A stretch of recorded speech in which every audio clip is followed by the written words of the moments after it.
வணக்கம். நாம இப்போ பாத்தீங்க அப்படின்னா எர்கானமிக்ஸ் அப்படின்னு நம்ம பார்க்க போறோம். எர்கானமிக்ஸ்னா என்ன? போல எந்த ஒரு தொழில் செய்யும் போது அந்த தொழில் சார்ந்து பார்த்தோம்னா ஆக்குபேஷனல் ஹெல்த் டிசீஸ் இல்ல இன்ஜுரி ஏற்படும். அது உடனே நடக்கலாம் கூட ப்ரொலாங்டு டைம் ரொம்ப நாளா போக நடக்கிறதுக்கான வாய்ப்பு இருக்கு. ஸோ அந்த மாதிரி தான் இந்த எர்கானமிக்ஸும். இப்போ உட்கார்ந்து ஒரு பொருளை தூக்குறோம், மேலே தூக்குறோம், அது எப்படி தூக்கணும், அது சட்டு இப்படி உட்கார்ந்து இப்படி தூக்கும் போது முதுகு சுளுக்கு பிடிச்சிக்கும். அது ஒரு முறை செய்யறது ஒன்றும் ஆகாது. ஒரு 4-5 வாட்டி செய்யும் போது பாத்தீங்கன்னா அது பிரச்சனை வரும். அந்த மாதிரி பிரச்சனை வந்தா என்ன, இங்க அவங்க செய்யறவங்க தானே அது பிரச்சனை, அது அவங்க பார்த்து பண்ணணும் அப்படின்னு சொல்லிட்டு போறதுல எந்த ஒரு விஷயமும் இல்லை. இதை சார்ந்து பார்த்தோம்னா நாம ஒரு ப்ரொடக்டிவிட்டி, ஒரு உதாரணத்துக்கு ஒரு 100 டன் ஒரு மெட்டல் காய்ச்சி ஒரு மோல்ட் எடுக்கணும். அதே மாதிரி பார்த்தீங்கன்னா இல்ல 100 டன்னுக்கான ஒரு சால்வெண்ட் ப்ரிப்பேர் பண்ணணும், 100 டன்னுக்கான ஒரு டிட்டர்ஜென்ட் ப்ரிப்பேர் பண்ணணும், இல்ல பாட்டிலிங் பண்ணணும் அப்படின்னும் போது இது தொழில்.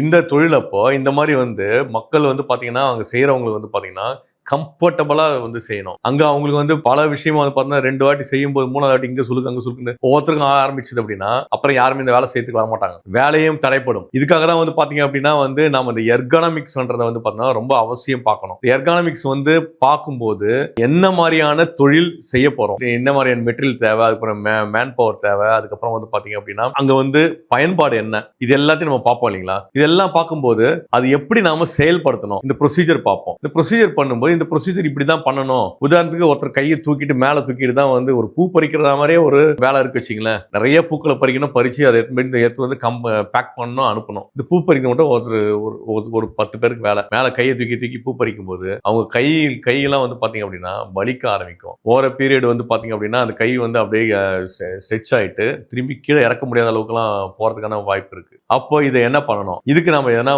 அவங்களுக்கு கம்ஃபர்டபுளா இருக்கிற மாதிரி அவங்கள ஹைட்டா ஏத்துறதா, இல்ல பாத்தீங்க அப்படின்னா அதை பறிக்கிறதுக்கு எதனா ஒரு டெக்னிக்கலா வேற எதனா ஒரு இன்ஸ்ட்ருமெண்ட் பார்க்க முடியுமா, இப்படி எல்லாம் பார்க்கணும். ஏன் பார்க்கணும் அப்படின்னா அங்க மேன் பவர் நமக்கு தேவை, அந்த மேன் பவர் நமக்கு வேலை செய்யணும். அதே நேரத்தில் அவங்களுக்கு பிரச்சனை வரக்கூடாது. பிரச்சனை வந்துருச்சு அப்படின்னா அவங்க அந்த வேலையை ஸ்லோ பண்ணிடலாம், இல்ல வேலையை விட்டு நின்றுட்டா உடனே அதே மாதிரியான ஒரு எக்ஸ்பீரியன்ஸ் ஆன கிடைக்கிறதுக்கு ரொம்ப சிரமம் தான். இதுக்காக தான் பார்த்தீங்கன்னா ஒர்க் பிளேஸ் டிசைன் ஃபர்ஸ்ட் பண்ணணும். அந்த ஒர்க் பிளேஸ் டிசைன் என்ன மாதிரியான அவங்களுக்கு ஒர்க் பிளேஸ் டிசைன் பண்ணணும், எந்த ஹைட்ல இருக்கணும், எந்த ஹைட்ல நம்ம வேலை செய்யணும். இப்போ நான் சொன்ன ஒரு உதாரணம் கையை அப்படி மேல தூக்குறது, கையை ஏன் அவங்க மேல கை கிட்ட வராம எதனா பண்ண முடியுமா? உதாரணத்துக்கு ஒரு கெமிக்கலை ஒரு ட்ரம்ல பிடிப்போம். ட்ரம்ல பிடிக்கும் போது ஒரு ஓஸ் போட்டு எடுத்து பிடிப்போம். ஓஸ் பிடிக்கும் போது ஒவ்வொரு வாட்டியும் அந்த வால் எங்கேயோ இந்த பக்கம் மேல இருந்து ஆப்ரேட் பண்றதுக்கு பதில் கீழே அந்த ஓஸ் எண்ட்ல ஒரு ஐசோலேஷன் வால் கொடுத்தா வால் இப்படி ஓப்பன் பண்ணி க்ளோஸ் பண்ணலாம், வால் ஓப்பன் பண்ணி க்ளோஸ் பண்ணலாம். இந்த மாதிரி அதே மாதிரி அந்த ட்ரம் கீழே இறக்கி வைக்கிறதுக்கு பதில் அப்படியே சரிஞ்சு கீழே இறக்குற மாதிரி ஒரு பைப், இந்த சிஸ்டம் அந்த மாதிரிலாம் பண்ணலாம். இதெல்லாமே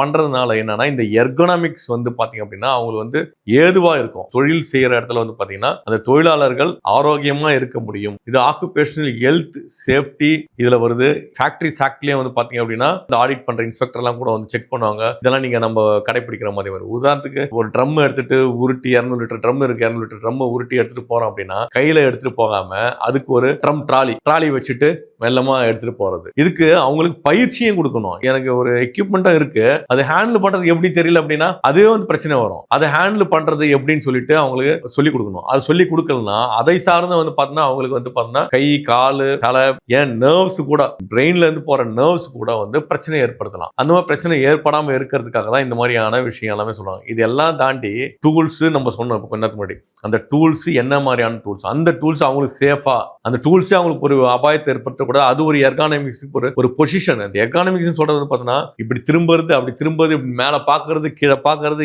எல்லாமே தான் இந்த எர்கானமிக்ஸ் குள்ள வரும். தொடர்ந்து ஒருத்தர் மேல கீழே பார்த்துட்டாங்கன்னா அவங்களுக்கு பார்த்தா நரம்பு தளர்ச்சி ஏற்படும். அந்த மாதிரி பண்ணாம இருக்கிறதுக்கு பாத்தீங்க அப்படின்னா எதுக்கு மேல பாக்குறாங்க எதுக்கு கீழே பாக்குறாங்க, மேல இருந்து டேட்டாஸ், அந்த டேட்டாஸ் கிட்ட எங்க வர வைக்க முடியுமா, கிட்ட எங்க ஒரு இடத்துல வர வச்சு அவ்வளவு முடிஞ்சிச்சு. இந்த மாதிரி ஒரு விஷயத்தையும் பார்த்து நம்ம கட்டமைச்சு நம்ம பண்றது தான் எர்கானமிக்ஸ் சேஃப் ஒர்க் பிளேஸ். இந்த எர்கானமிக்ஸ் சேஃப் ஒர்க் பிளேஸ் பார்த்தோன்னா எல்லா துறைக்குமே சேரும். உதாரணத்துக்கு ஒரு இன்ஸ்டிடியூட்லயே பார்த்தோன்னா நிறைய புக்ஸை எடுத்து பைண்ட் பண்ணோம் அப்படின்னா அவங்களுக்கு பாத்தீங்க அப்படின்னா அவங்க கையிலேயே எல்லாத்தையும் பண்ணிட்டு இருக்கும்போது பார்த்தோன்னா அது 10 பேர் தான் சரி, அவங்களுக்கு அந்த கையில அந்த பிரச்சனை ஏற்படும். அப்ப என்ன பண்ணணும், அதுக்கு உண்டான ஒரு சிஸ்டம், அந்த சிஸ்டம் அந்த பைண்டிங், ஆட்டோமேட்டிக் பைண்டிங் சிஸ்டம், இந்த மாதிரி ஒரு விஷயத்தையுமே பார்த்து பண்ற விஷயம் தான் இந்த எர்கானமிக்ஸ். ஸோ இதுல பார்த்தோம்னா எப்படி லிஃப்ட் பண்றது, எப்படி தூக்குறது, எப்படி இறக்குறது பொருளை அப்படின்றதெல்லாம் பாத்தீங்கன்னா சொல்றத விஷயம் இந்த எர்கானமிக்ஸ்க்குள்ள அடக்கமாகும். இப்போ இந்த கை உதாரணத்துக்கு வந்து பார்த்தா இப்படி கையில் இப்படி தூக்கி இப்படி எடுத்து வந்து இப்படி போடுவாங்க, இப்படி எடுத்து வந்து போடுவாங்க.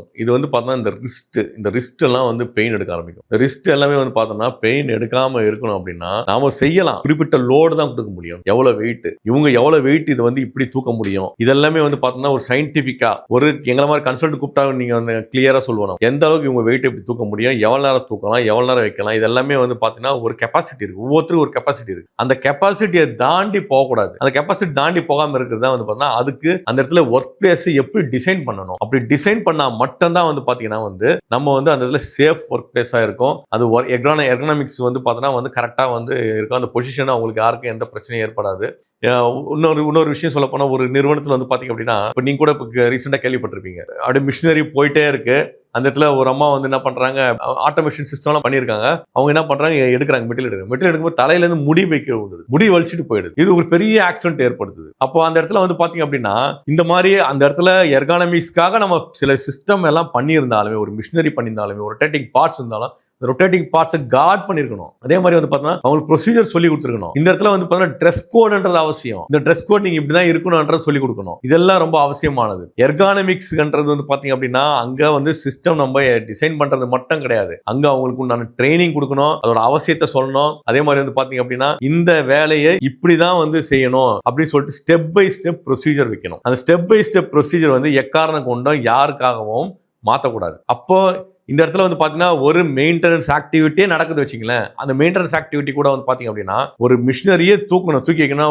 ஒரு 10 பேரை வச்சு தூக்குங்க அப்படி சொல்லிட்டு சொல்லி விட்டா என்ன நடக்கும், அந்த இடத்துல ஒரு ஆக்சிடென்ட் நடக்கும். இந்த இடத்துல வந்து பாத்தீங்க அப்படின்னா அதை தூக்குறதுக்கான ஒரு டெக்னாலஜி நம்ம யூஸ் பண்ணணும். இல்லைன்னா வந்து பாத்தீங்க அப்படின்னா குறைஞ்சபட்சம் அங்க இருக்கிற எக்யூப்மெண்ட் இதெல்லாம் வச்சுட்டு எப்படி சேஃபா ரிமூவ் பண்றது, அந்த இடத்துல ஒவ்வொருத்தருடைய மூவ்மெண்ட் அவங்க எப்படி பொசிஷன் பண்ணி எப்படி தூக்கணும் என்ன ஏதுன்னு சொல்லிட்டு வந்து அந்த இடத்துல அவங்களுக்கு ப்ரொசீஜர் சொல்லி கொடுக்கணும். இந்த ப்ரொசீஜர் சொல்லி கொடுக்கணும்னா அவங்களுக்கு இடுப்புல சுளுக்கு பிடிக்கலாம், நான் சொன்ன மாதிரி எல்லா விஷயமும் காலில் வந்து முட்டி வந்து திடீர்னு வந்து தேஞ்சிடலாம். ஏன்னா ஒரு நாள் செய்யறதுனால எதுவும் ஆகாது, தொடர்ந்து ஒரு விஷயத்தை நம்ம செய்யும் போது அந்த மாதிரி பிரச்சனை ஏற்படும். அதே மாதிரி ஒரு பாடி வெயிட் இருக்கு, இந்த பாடி வெயிட்ல நின்றுட்டு தான் பண்ணணும் அந்த வேலையை. பண்ணிட்டு இருக்கும்போது அங்க அவங்களுக்கு நிச்சயமா வந்து இந்த ஒர்க் பிளேஸ் எர்கானமிக்ஸ்க்கு ஏற்ற மாதிரி ஆக்குபேஷனல் ஹெல்த் ஹசார்ட் வர வாய்ப்பு இருக்கு. என்ன மாதிரி ஆக்குபேஷனல் ஹெல்த் ஹசார்ட், மூட்டு வலி ஏற்படலாம். அதே மாதிரி வந்து பார்த்தீங்கன்னா ஒரு காலில் வந்து பார்த்தீங்கன்னா முக்கியமான அந்த மூட்டி கீழே லெகமெண்ட் வந்து தேய்மானம் ஆகலாம். ஏன் ஆகலாம்னா அவங்க நிக்கிற பொசிஷன் இருக்கு இல்லைங்களா, அது 2 காலில் பேலன்ஸ் பண்ணி நிக்கணும். இதுதான் அந்த எர்கானமிக்ஸ் சென்டர் ரொம்ப ரொம்ப